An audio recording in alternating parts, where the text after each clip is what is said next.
Hey guys, Ben Wood here from Handspring Gymnastics, and I'm really looking forward to my gymnastics workshop tour of Victoria, which commences Friday the 13th. So I start down in Altona, and on the Friday, I then move to Warrnambool on the Saturday morning, and then I stop at Ballarat with you guys in Perfit on the Saturday afternoon. So if you haven't already, go and sign up, watch this video, watch all the other videos that Alex has put up, and hopefully that will inspire you to, but also just give you an understanding of what we're going to do and introduce myself. So our first workshop, all right, we're going for 4 hours, guys. Our first workshop is covering kipping pull-ups, toes to bar, and some handstands. Okay, the handstands really is going to be our second, is the last 2 hours, but the first 2 hours we're going to start with kipping pull-ups and toes to bar, and then we'll go off onto a bit of strength. So obviously our hands will only take so much. Okay, a lot of the drills will start on the floor, especially with the kipping pull-up and the toes to bar. We're going to build a bit of strength in the toes to bar. Handstands, lots of foundational, lots of basics, so much positioning, so much core mobility and body awareness exercises before we get onto the boxes and the wall. So don't think handstands, oh, we're just going to kick the handstand against the wall and try and improve that. That's not where handstands start, guys. Handstand starts from just moving better. You got to move better, okay? You got to have mobility, you got to have body awareness. You've also got to have strength, okay? Now, some of us are very strong in other areas, but a lot of adults lack core strength and just key strength in their mid and upper back, particularly for handstands, so you can get nice and stacked. All right, so we're just going to show you I'm going to show you some exercises that are very efficient and quick to sort of show you how to build that. We're going to do some stuff with dowels, just getting your positioning right. So really user-friendly stuff that anyone can do and everyone can do, but super important.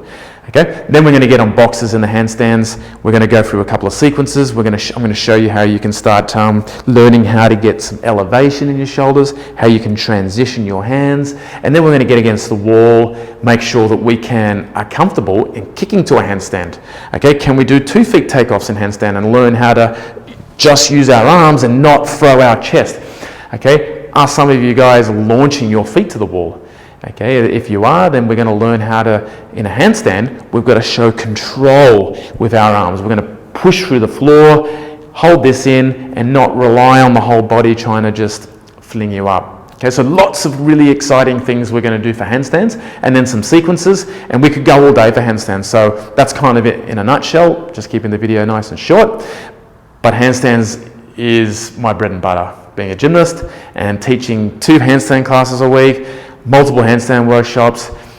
Just keep getting better and better at delivering the product efficiently and in a way that you guys will understand really well, and you'll get lots of takeaways, videos and programs to kind of go away and help it, so you don't have to remember everything on the day.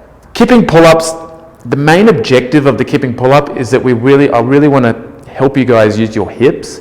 I think there's a lot of good value with the kipping pull-up. If you're interested in progressing onto muscle-ups and bar muscle-ups or butterfly pull-ups, then you'll need to really master the kipping pull-up, because that's one drill that I use in all my workshops that involve muscle-ups. You must know how to come up and then snap your feet back and use your hips, not just sort of kicking, not bending. Okay, this is swinging, and I guess swinging is kipping, but efficient kipping.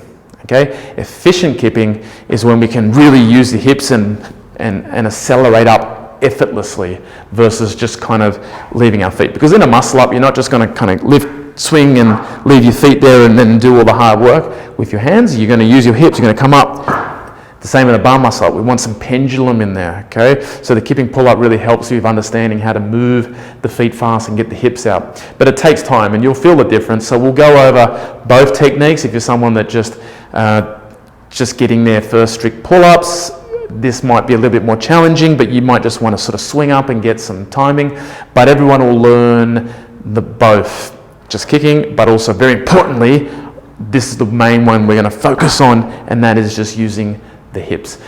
Now, The other thing with kipping pull-ups is we'll warm up with a bunch of body tension exercise, because the tighter you are, squeezing your butt and glutes, all these muscles, but not being rigid, so you can still do this, the better you'll be as well. So we want to be nice and tight and understand what that means. That will really come into play through all the handstand stuff. So the handstand stuff is really important. That feeds back, good handstands feed back into your kipping stuff, because in handstands, what are we doing?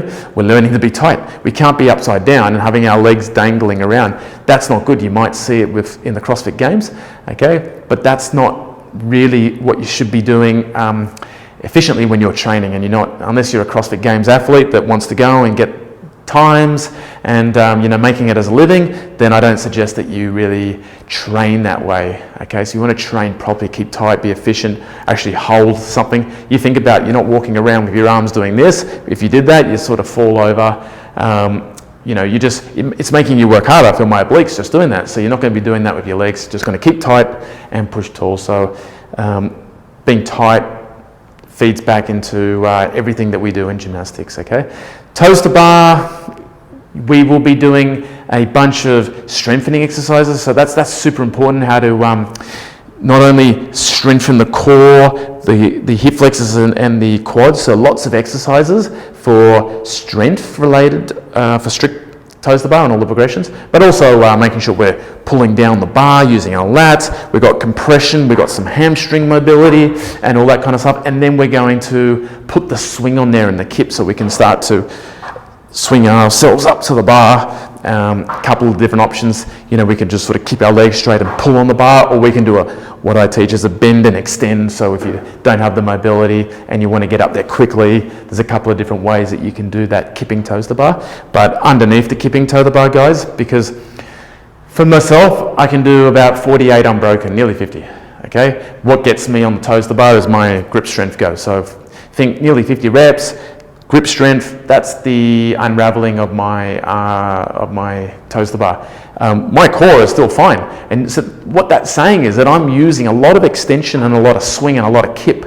So the point of this is that you need to do the strict strength. It's just like your pull-ups. You've got to do your strict pull-ups to get your volume, and then your kipping should be about 3 times the amount of reps as your strict. So if I can do, or maybe two to 3 times, depending on how good you are. So if I can do 20 strict pull-ups. I probably could do about 30 plus kipping. I know I can hang on for about 30, chest to bar a little bit harder, okay? But I know I can probably do about 30, 40 on a good day kipping, butterfly pull-ups. So, you don't want to be matching your kipping with your strict, otherwise, your kipping is not efficient. And if you're doing more kipping than your strict, that totally makes sense, because the kipping is helping your strict. That's why we do it in CrossFit, so we can get more numbers and more volume. So we're going to make sure that, yes, we're efficient when we're kipping, and yes, you know how to do your kipping efficiently, so you can stay on the bar and get a few more reps. Maybe you're struggling with linking, maybe you're struggling with just the coordination of movements and the timing is a bit out, okay? But on the other side, we've got to make sure we've got some strength. So we've got some strength in our pulling and our lats for kipping pull-ups, and we're tight, and we've got core strength. And then on the toes to bar, we've got to make sure that we have all the strength through our quads, hip flexors, and core, because if that underlying strength is there, when you come up to the bar, all right, you won't sort of come up to 90 and slow into the bar and then come back down. We want to be nice, fast reps, or as fast as you can, not kind of get up and that last little bit and then you're kind of out of time, okay? So having some underlying strength is really important. I'm going to show you a couple of drills, but importantly, all the swing and the kipping stuff is going to be really useful as well, okay? So guys, if you haven't already signed up, get in there, sign it up. I'm going around, as I said, 800 odd kilometers of driving over 3 days. So I really look forward to hitting all 5 gyms. So it'd be awesome to meet as many of you as